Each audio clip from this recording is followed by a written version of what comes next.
His is one of the great American sagas. Some say the greatest. It started humbly on the night of February 11th, 1847, in a small red brick house in Milan, Ohio, the home of the man who ran the town shingle factory. On that February night, he sat in the parlor of his home. In the bedroom, his wife lay awaiting the birth of her 7th child. Death had claimed earlier children, so that the father's prayers filled the anxious hours until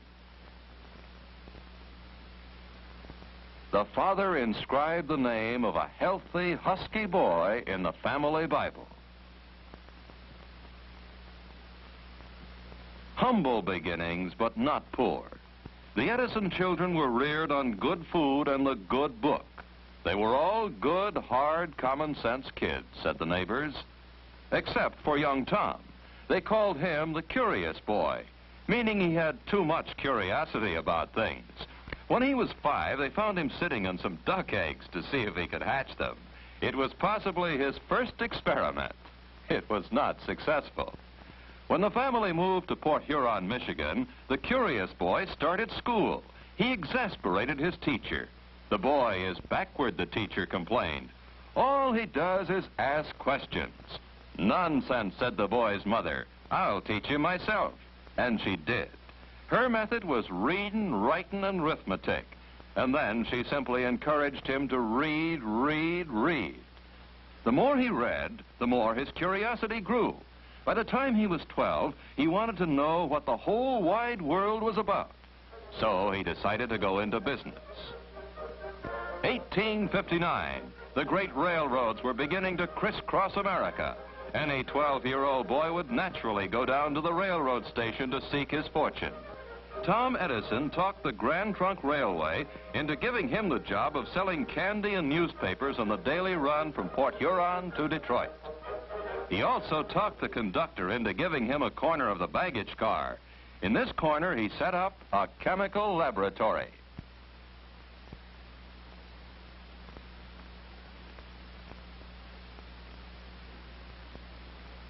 His curiosity didn't stop at chemistry. He got interested in printing when he was 14. So he set up his own printing press and started the first newspaper ever published on a railroad train, anytime, anywhere. The Weekly Herald, published by A for Al, as he was called, Edison, was only a single sheet affair, but he crammed it with general information and gossip. Local and international news. Business facts and figures.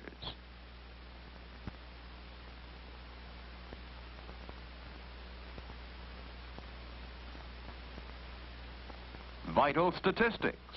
Philosophy. Reason, justice, and equity never had weight enough on the face of the earth to govern the councils of men. But at the height of his success as chemist, candy butcher, publisher, philosopher, 2 accidents occurred. First, he became partially deaf. Deafness drove me to reading. My refuge was the Detroit Public Library. I didn't read a few books. I read the library. And he learned how to operate a telegraph ticker.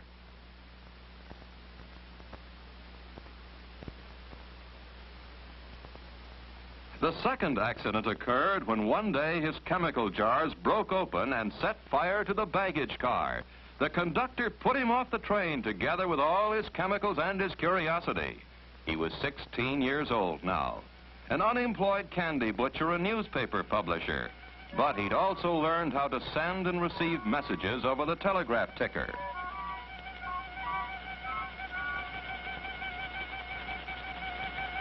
In 1864, he became a wandering telegraph operator, the fastest operator that ever came down the pike, also the most restless. Couldn't stay in one place for long. For 4 years, he ticked his way across the country, a kind of long-haired hobo, always tinkering with wires and things, but gathering no moss, making no money. No matter what I may do, I reap nothing but trouble and the blues. It is all I can do to keep the wolf from the door. But he was working harder than he was worrying, and he invented the universal stock ticker, his first major invention. Western Union paid him $40,000 for it. He took the money and invested in a dream. All during the hobo years, he had dreamed of building a laboratory. And finally, in 1876, he settled in the little town of Menlo Park, New Jersey. To his home there, he took his young bride, Mary Stillwell Edison. Close by the house, the main laboratory building was connected to the outside world by telegraph wires.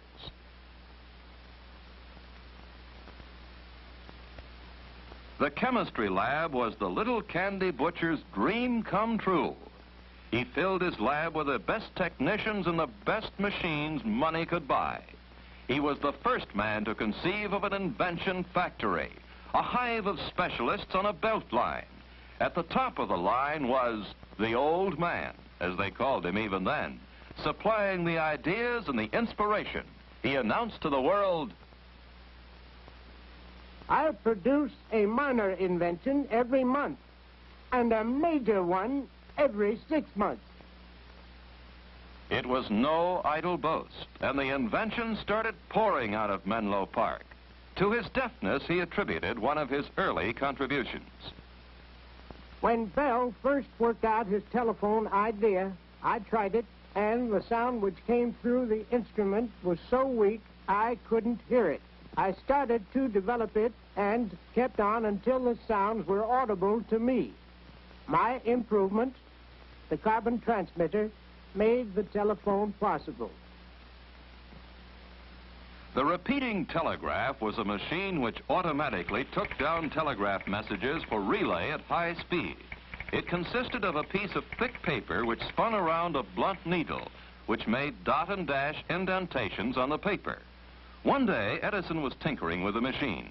The paper disc started spinning too rapidly, and through his deafness, he heard a strange sound.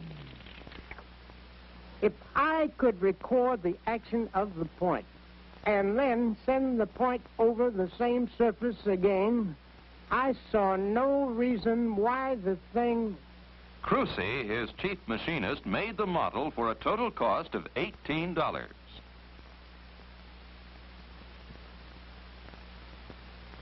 A group of assistants gathered around the old man's desk.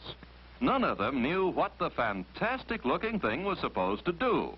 They stood silently while Edison took a piece of tinfoil, inserted a mouthpiece on the contraption, and then, to everyone's astonishment, started reciting these momentous words.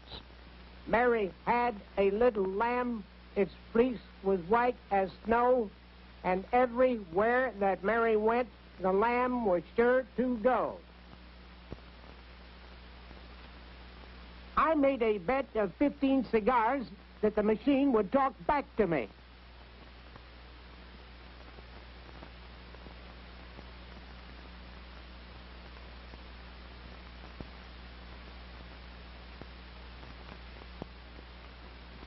Mary had a little lamb, his face was white as snow, and everywhere that Mary went, the lamb was sure to go.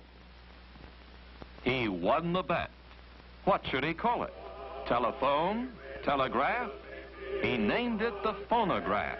It became the sensation of the day and age. The 31-year-old inventor was invited to the White House to demonstrate his machine for President Hayes. Never in the whole history of science and invention had there been anything like this, a machine that talked, and the world clamored to listen to it. In restaurants and saloons and penny arcades, the first jukeboxes were installed, and while the words and music poured into every ear, the name of Edison was on every tongue.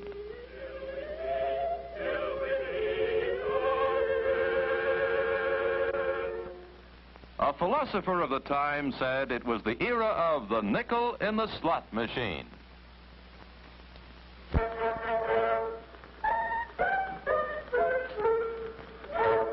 Every Saturday, Willie got his pay, then he'd call for Nell. It was always Mr. Mr. Edison's own favorite invention. He was always bubbling over with new ideas for it, new applications.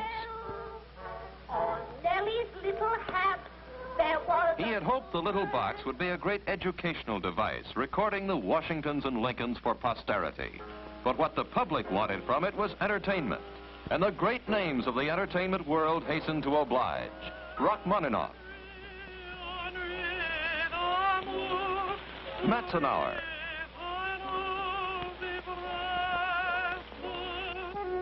Albert Spaulding,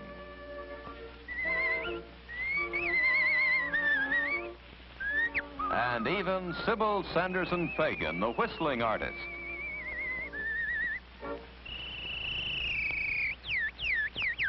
And as the years went by, they trooped in and out of Edison's recording rooms. The opera singers and the banjo players and the bird imitators and the tellers of jokes. And the records poured forth, hundreds of them, thousands, hundreds of thousands.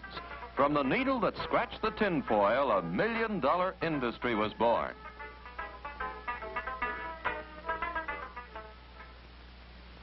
Shortly after the world had seen the wizardry of the invention of the phonograph, the Wizard of Menlo Park started a fresh notebook. It was the first of many on a new subject. The object of this invention is to devise an electric lamp, which shall admit of being worked in great numbers on one electrical circuit. The invention of the phonograph had been all Edison, but when he turned his luminous curiosity on the problem of making an electric light, he was moving into a field where many others were working. The first thing Edison did was to learn everything he could about the subject. He came to the crux of the problem. 1, if you heat certain materials by electricity, they give off light. 2, if you heat these materials in a vacuum, they last much longer. So he told his glass blowers in the invention factory to make him some glass bulbs. This would be his vacuum, in which he would heat something by electricity. Heat what? What would glow with a light that was continuous and bright and easy on the eyes? Now the laboratory became his home. Day, night, time itself meant nothing to him. He tried everything in the search for the proper thing to heat in the vacuum. After trying metals, he started on the world of organic matter. Anything, everything within reach. Human hair, wood, leather, macaroni. Now we know another thing that won't work. That's progress. Finally, one day he took a piece of common cotton thread and placed it in a crucible and baked it in a furnace. Out of the furnace came a thin thread of pure carbon. He attached this filament to electric wires inside the bulb. He pumped the air out of the bulb. He turned on the electric current. This was the light he wanted, but how long would it last? Edison and his assistants gathered around for the famous death watch of October 19, 1879. They watched the lamp for 10 hours. Give it more juice. 20 hours. More juice. 30. For 2 days and 2 nights, the lamp burned. Now I knew we had it.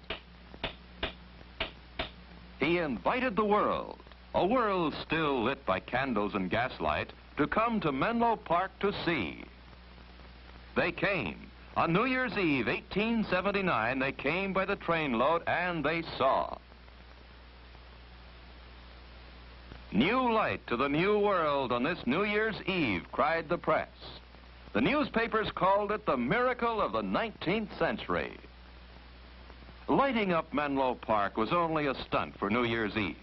The real test came when Edison announced that he would illuminate 1 square mile of the heart of New York City with a newfangled electric light.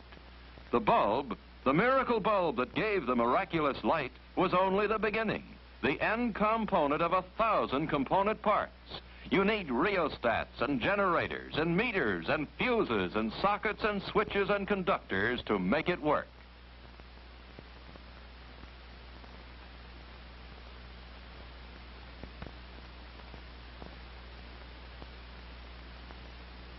The incandescent light was not one, but 360 different inventions all welded together.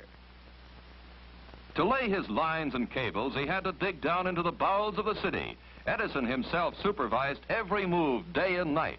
In later years, he was to say, "This was the greatest adventure of my life." To make light, you need power. He took a building on Pearl Street in Lower Manhattan and turned it into the first power plant for electric light in the United States. It started with coal furnaces in the basement. The coal made steam.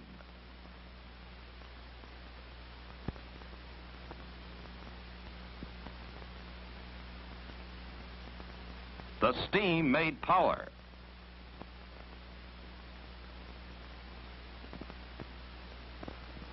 The power turned the generators.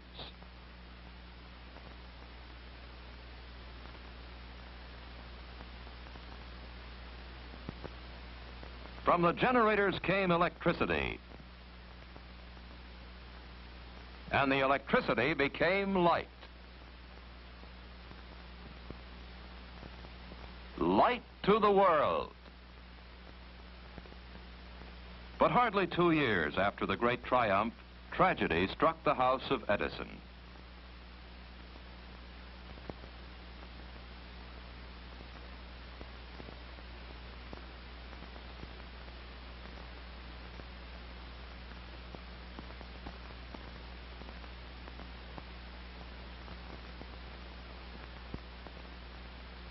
He tried to lose himself in work, but to the great giver of light, Menlo Park was full of shadows now. He had to move away from the place where he had lived for 8 happy years. 2 years after Mary Edison died, he found a haven in West Orange, New Jersey, in the lordly house called Glenmont.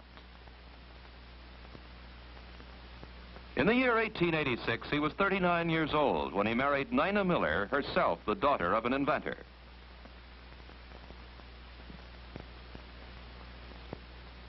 My later courtship was carried on by telegraph. I taught the lady of my heart Morse code, and we got along much better than we could have with spoken words by tapping our remarks to one another on our hands. Presently, I asked her thus if she would marry me. The word yes is an easy one to send by telegraphic signals, and she sent it.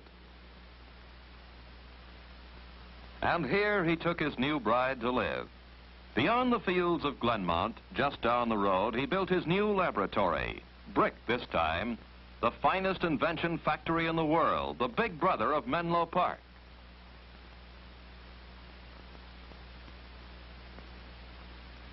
The nerve center of the compound was the old man's roll-top desk in an office that was 2 stories high, crammed with 10,000 scientific volumes. It was his combination office, laboratory, studio, library, and bedroom. On a small cot, he took his famous cat naps. I never found need of more than 4 or 5 hours sleep in the 24. People talk of loss of sleep as a calamity. They better call it loss of time, vitality, opportunity. No matter how hard he worked, he could always find time for his children. When they were away, he wrote them playful letters to be read in a mirror.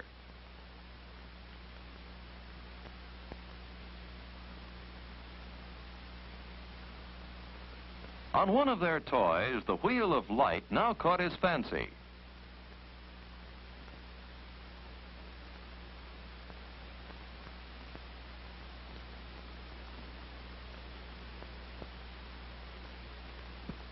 It occurred to me that it was possible to devise an instrument that should do for the eye what the phonograph did for the ear.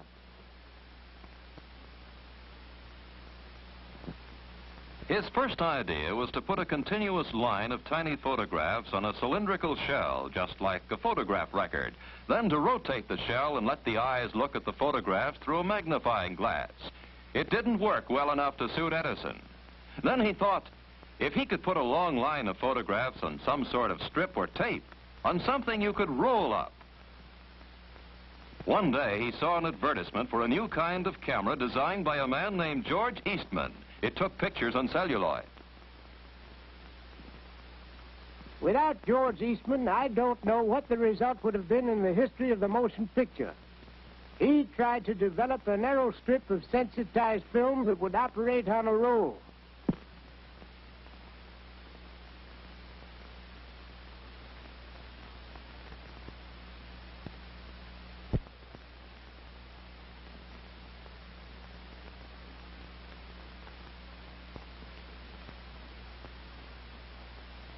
Observe, says the legend, that each picture has a slight change of position as it passes the point of vision.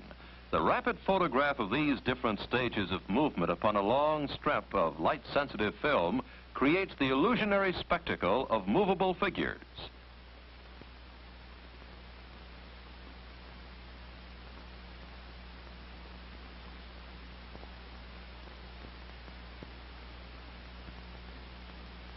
In order to see the figures move, you look through the magnifying glass of a peephole machine.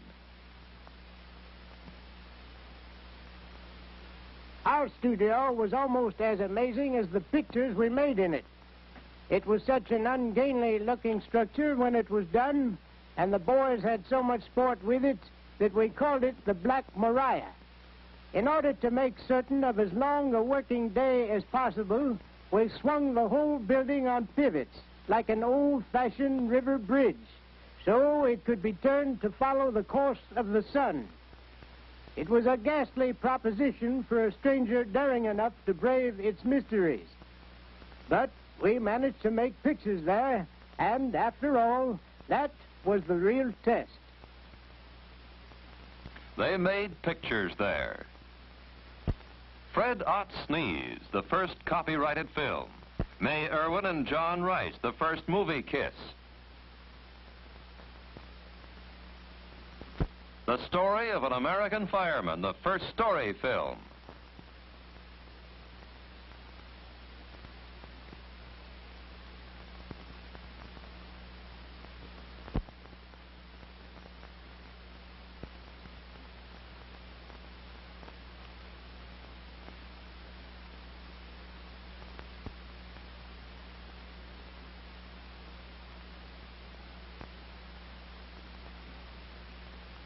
Did you know that one of my first thoughts for the motion picture was to combine it with the phonograph?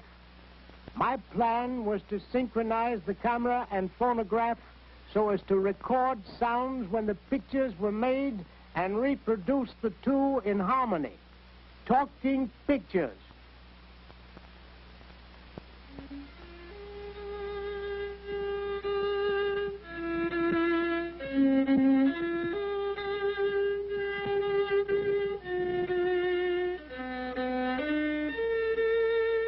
Through a projector in his office, he showed the first home movies.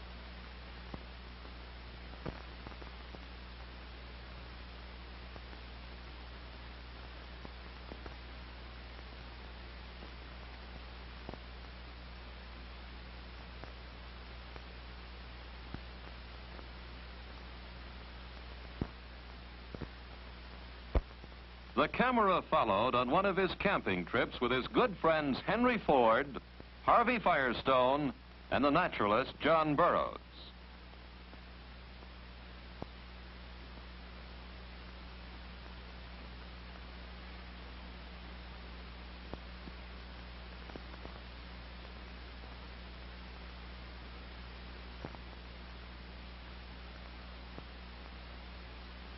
But in the ripe years of his life, he found it good sometimes to rest from the hard job of being a wizard.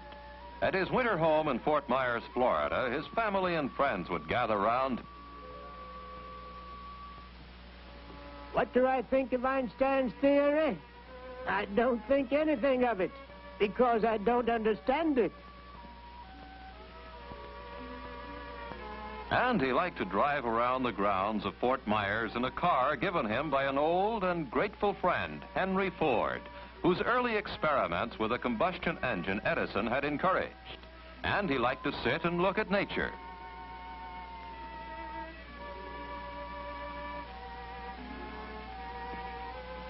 Good day for an angel's picnic. They could lunch on the smell of flowers and new-mown hay, drink the moisture of the air, and dance to the hum of the bees.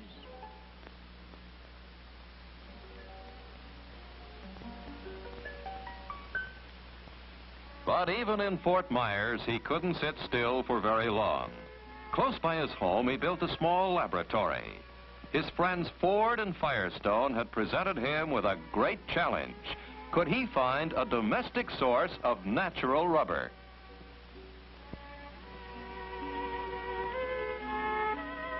The best source, he reasoned, would be something that grows in great abundance. What was more abundant than the flowers of the field around him?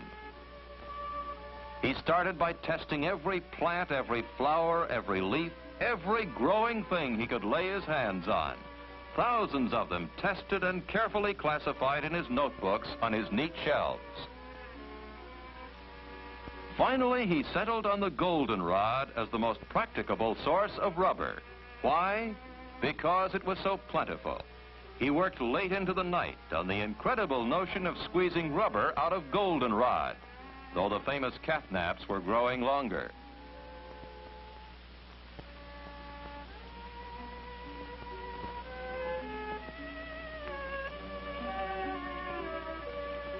He didn't give up until, out of the lowly goldenrod, he actually produced his last legacy to humanity. His desk at the West Orange Laboratory is, as he left it, crammed full of innumerable projects, improvements on the old inventions, plans for many, many new inventions, telephone, telegraph, dynamo. He had taken out the incredible number of 1,097 patents in his 84 years of life, and still he could envision with youthful fervor. When I look around at the resources of the electrical field today, I feel I would be glad to begin again my work as an electrician and inventor. And we veterans can only urge upon our successors, the younger followers of Franklin and of Kelvin, to realize the measure of their opportunities and to rise to the height of their responsibilities in this day of electricity.